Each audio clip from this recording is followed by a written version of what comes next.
डाळ पालकची अशी गरगटा भाजी आहे की ज्यांना पालक आवडत नाही ते सुद्धा 2 घास एक्स्ट्राच खातील. सिंपल अशा फोडणीमध्ये पण तेवढी चविष्ट अगदी झटपट अशी बनवून तयार होते. चला तर रेसिपीला सुरुवात करूयात. मी श्वेता यासाठी लाईफ ऑन वन प्लेटमध्ये तुमचं स्वागत करते. इथे मी पालक घेतलेला आहे. पालकाची फक्त पानच नाही तर देठ सुद्धा घेतलेले आहेत. पालक चिरण्याअगोदर स्वच्छ 2 ते 3 पाण्याने स्वच्छ धुवून घ्यायचं आहे.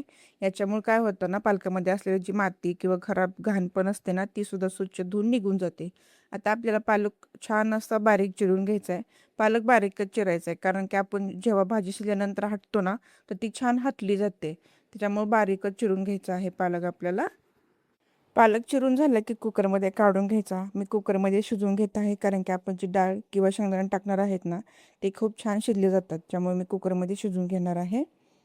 अर्धी वाटी हरभऱ्याची डाळ एक अर्धा तास भिजत ठेवलेली होती, ती आता कुकरमध्ये टाकून घ्यायची आहे.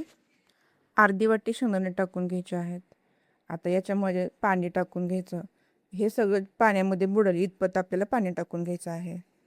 झाकण बंद करून कुकरच्या 3 ते 4 शिट्ट्या करून घ्यायच्या. याच्यामध्ये आपला पालक छान शिजला जातो. भाजी शिजते तोपर्यंत आपण लसूण आणि मिरचीची पेस्ट बनवून घेऊयात. तर 5-6 मिरच्या आणि 10 लसणाच्या पाकळ्या मिक्सरमध्ये बारीक करून घ्यायच्या. आता ही भाजी जरा तिखटच छान लागते, त्याच्यामुळे मिरची जरा जास्तच वापरायची. आता इथे आपली भाजी छान शिजून तयार आहे. आता या भाजीला मॅशरच्या साहाय्याने मॅश करून घ्यायची. भाजी एकदम बारीक अशी मॅश नाही करायची, अर्धवटच मॅश करून घ्यायची. याच्यामुळे काय होतं ना, आपण ज्यावेळेस भाजी खातो ना, तर त्याला डाळीचा किंवा शेंगदाण्याचा क्रंची असा फ्लेवर येतो भाजीमध्ये. त्यामुळं एकदम अर्धवटच बारीक करून घ्यायची. इथे आता भाजी हटून झालेली आहे. तुम्ही बघू शकता कन्सिस्टन्सी एकदम बारीक पण नाही केलेली आणि जास्त मोठी पण नाही ठेवलेली.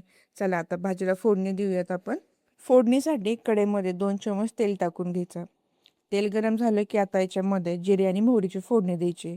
आता 1 चमच जिरे आणि 1 चमच मोहरी टाकून घ्यायची. छान तेलामध्ये भाजून घ्यायची.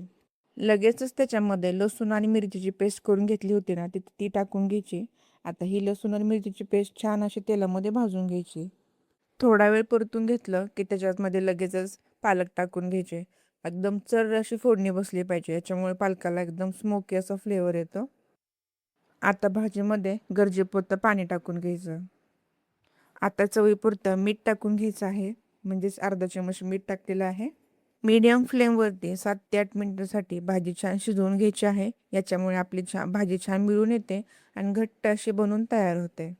आता ही भाजी 7 ते 8 मिनिटं शिजवून घेतलेली आहे. तुम्ही बघू शकता कन्सिस्टन्सी एकदम घट्ट अशी बनवून तयार झालेली आहे.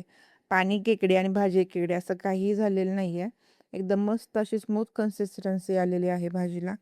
एकदम घट्ट अशी बनवून तयार झालेली आहे. चला आता एका प्लेटमध्ये आता काढून घेऊयात खाण्यासाठी.